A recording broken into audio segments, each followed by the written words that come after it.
topливный generator, ya'ni o'zini o'zi zaryadlovchi tekin tok, ya'ni internativniy tok beradigan generator. Buni ustida 5 yildan beri ishlayapman. Transformatorning katushka bu bitta tokda harakatga kelgandan keyin akkumulyator kuchi bilan 220 volt polni ishlab beradi. Zazemleniyaga ulanib, через zazemleniyadan tekin tok manbai olib beradi.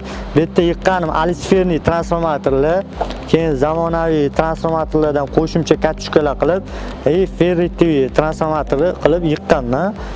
Xudo xolasa yaqin kelajakda ishga tushadi.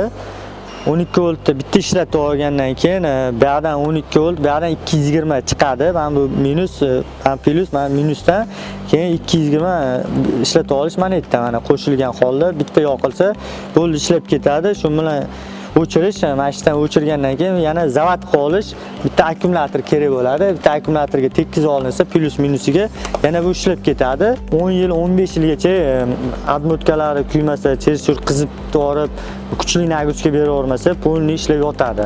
Hozir 10 kilovatgacha bo'lgan energiyani chiqarib beradigan qilib tayyorlayapman.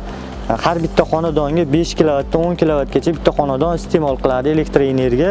O'shanga mana shuni tayyorlayapman. Har bitta xonadonda kelajakda svet bormagan qishloq joylarga, boshqa joylarga mana shu narsani ishlatishadi.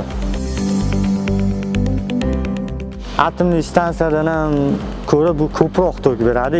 Buni toki stabilniy. O'ynab, o'qimay. Nagruskasi bor. Mana misol uchun 10 kilovatga qo'yiladimi? 10 kilovat birda beradi. Aylanishi sababi bu katta chastotalar, ya'ni BTG deyiladi. O'zi asosan o'zi bestompливный generator, ya'ni bitta ishlagandan keyin o'zini o'zi zaryadlovchi tizim hosil bo'ladi. Katta energiya, magnitniy polya hosil bo'lib, o'sha magnitniy polyani hisobiga bu ishlab yotadi. Postoyanniy tok berib turaveradi sizga. Bitmas tuganmas energiya manbai berib turaveradi.